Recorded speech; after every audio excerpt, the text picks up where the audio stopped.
The Texas floods were a disaster, but what happened after was far worse. It started with rain. That's how all floods begin, right? Rain that falls a little harder, a little longer than expected. But this wasn't just a passing storm.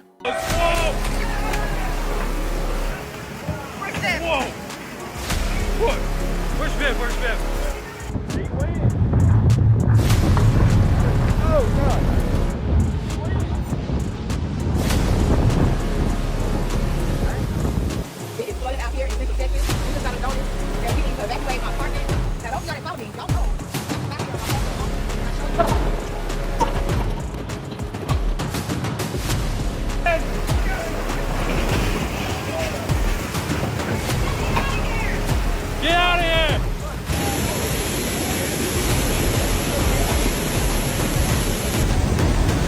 Tim was able to get his truck down.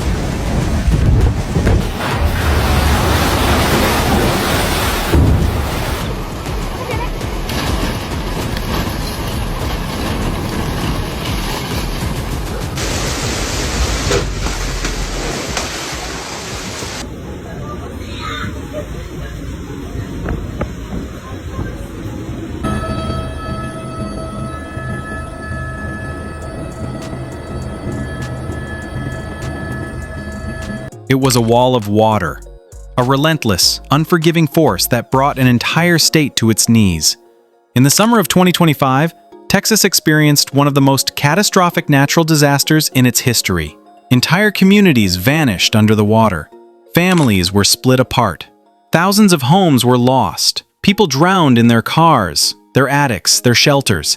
And yet, it wasn't the flood alone that broke people's hearts. It was what happened after: the silence, the mockery, the political games, and the absence of compassion when it was needed most. This is the story of the Texas floods, but it's also the story of us, of who we become in a moment of collective pain, and whether we're still capable of feeling for one another. Let's rewind to the beginning. Meteorologists had been sounding the alarm for weeks. A massive storm system was forming over the Gulf, with the potential to stall over the state due to rare atmospheric patterns. Climate experts warned of catastrophic rainfall. The data was there, the radar was clear, and yet state officials downplayed the threat. By the time the first drops fell over Houston, Austin, and Dallas, it was already too late. Over the next 4 days, more than 36 inches of rain fell in some areas. That's 3 feet of water falling from the sky. Rivers spilled over, reservoirs burst, emergency systems failed. Some cities had just minutes of warning before being swallowed whole. The result? Devastation. By the third day, roads had disappeared. Bridges had collapsed. Power grids were out. Emergency hotlines were overwhelmed. Entire towns, like Wimberley, Seguin, and parts of East Houston, were underwater. Children were trapped in schools. Hospitals had to be evacuated by boat. Cell towers went down, and families lost all communication with loved ones. As of this recording, the death toll stands at 91. Over 120 people remain missing. Most of the deceased are elderly or young children who couldn't evacuate in time.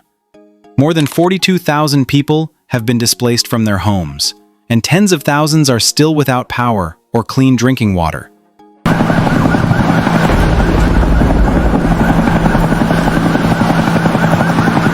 But perhaps the most painful part is this: many of those deaths didn't have to happen.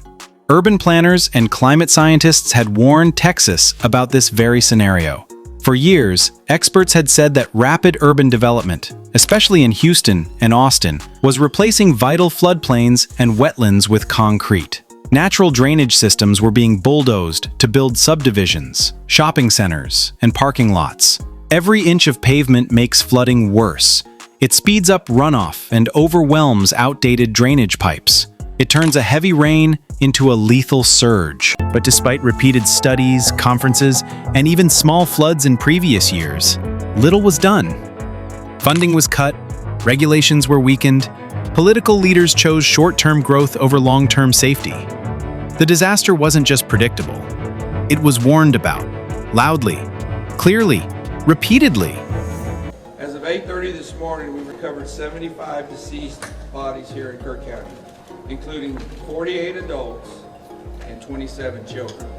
Of this 48 adults and 27 children, 15 adults and 9 children are pending identification. At present, there are 10 campers from Camp Mystic unaccounted for and 1 counselor. We continue to offer our condolences to those affected. Reuniting the families remain our top priority here on this operation. So when the storm hit and the levees failed and the roads vanished, there was a strange silence from those in charge, a stunned kind of denial, as if they couldn't believe the warnings were right. But for the people trapped in rising waters, the only thing that mattered was survival. Let me tell you about just a few of them. A 17-year-old girl named Kendra in Katy, Texas, swam through 6 feet of water to pull her grandmother out of a flooded living room. She broke 2 ribs in the process, but refused to leave without her. A father named Ramon in San Marcos strapped his toddler to his back and waded through chest-high water for 2 miles to reach a rescue station. He almost drowned twice. A teacher named Ms. Blake in Austin refused to leave her classroom of special needs students when floodwaters surged. She kept them calm, sang songs, and waited 13 hours for rescue boats to arrive. These are stories you won't see trending, but they happened, and they deserve to be remembered. But while these families were fighting to survive, something sickening was unfolding online. Instead of a national outpouring of support, social media was flooded with something else: laughter. Thousands of users mocked the victims. Some made jokes about Texans getting what they deserved. Others posted memes celebrating the destruction, calling it karma or punishment. Others still used the tragedy to push political narratives, to score points, to blame entire communities instead of helping them. But perhaps the most shocking were those who celebrated the deaths of children. Yes, real people openly cheered that children had drowned in a flood. They laughed, they joked, they called it poetic justice. And no one stopped them. Because this is where we are now. Empathy isn't a reflex, it's a rarity. And cruelty, especially online, has become entertainment. But while Americans argued and mocked each other, someone else stepped up. Mexico sent help. Quietly, quickly, without a headline. Mexico's government deployed a team of more than 150 emergency responders to assist in flooded areas of Texas. Firefighters, medics, and civil protection units crossed the border with water, food, and medical supplies.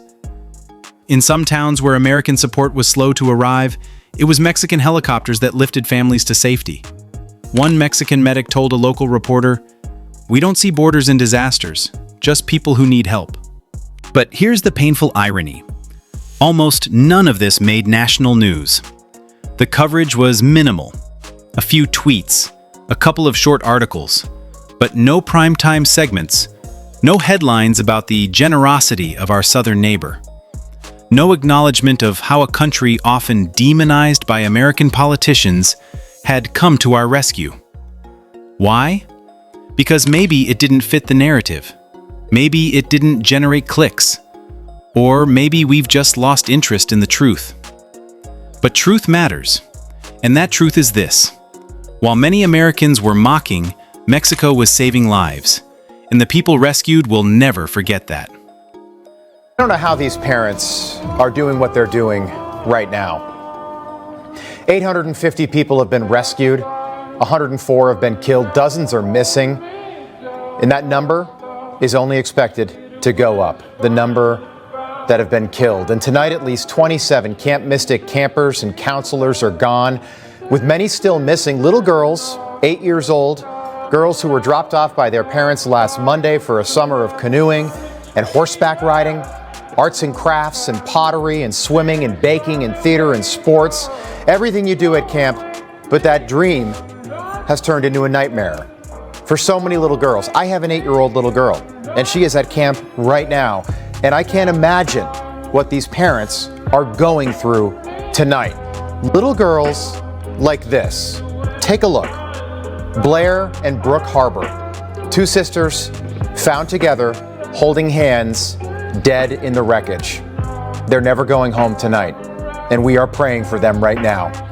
Camp Mystic opened its doors 99 years ago, but all that is gone now after the Guadalupe River rose 26 feet in a little under an hour. Never imagined that something like this is even possible, certainly not when you're dropping your kids off at camp all weekend long. My first impulse as a father, as a parent, and you know what I'm talking about, I hope you do, but my first impulse was to blame this camp for not doing everything possible to keep these kids safe.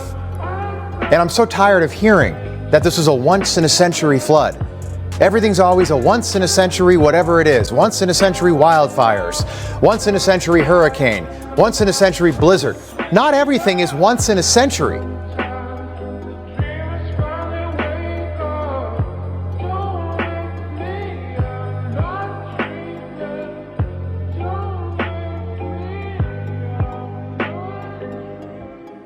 Let's talk briefly about prevention, because this didn't have to be this bad. Experts had proposed updated infrastructure plans for over a decade.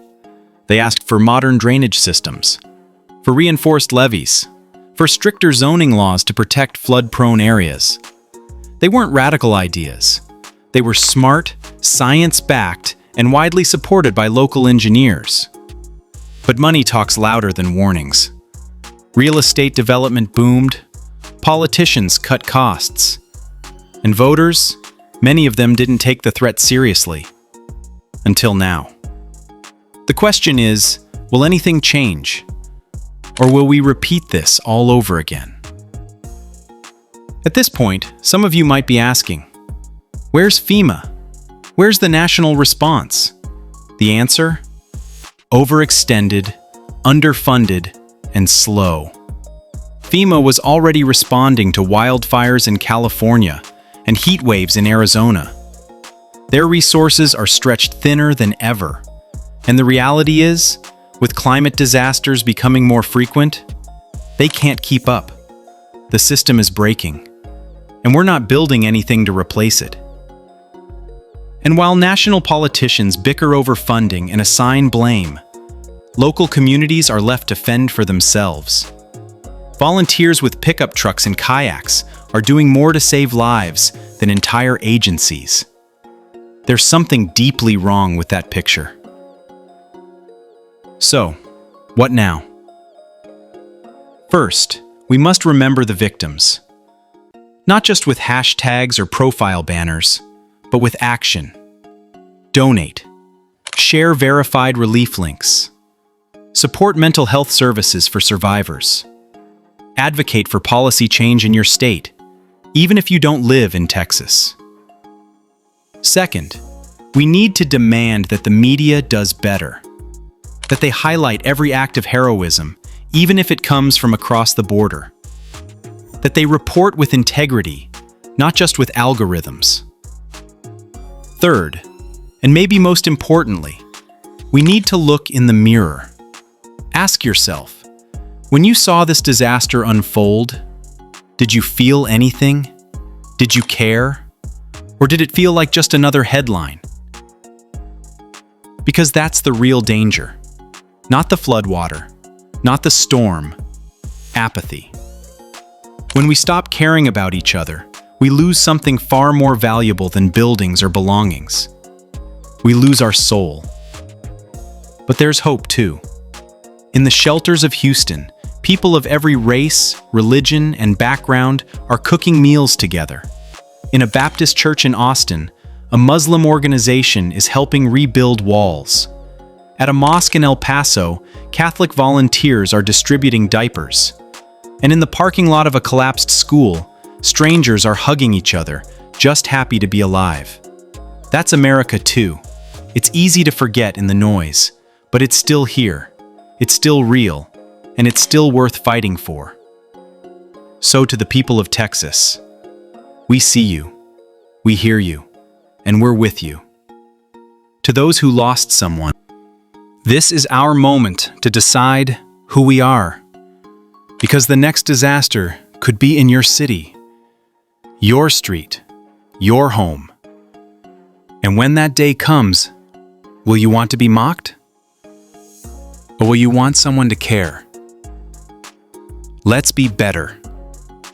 Not tomorrow, not someday. This very well may be the worst flood Hunt has ever seen. The devastation is unbelievable. How these kids survived in any of these camps along the river is nothing short of a miracle.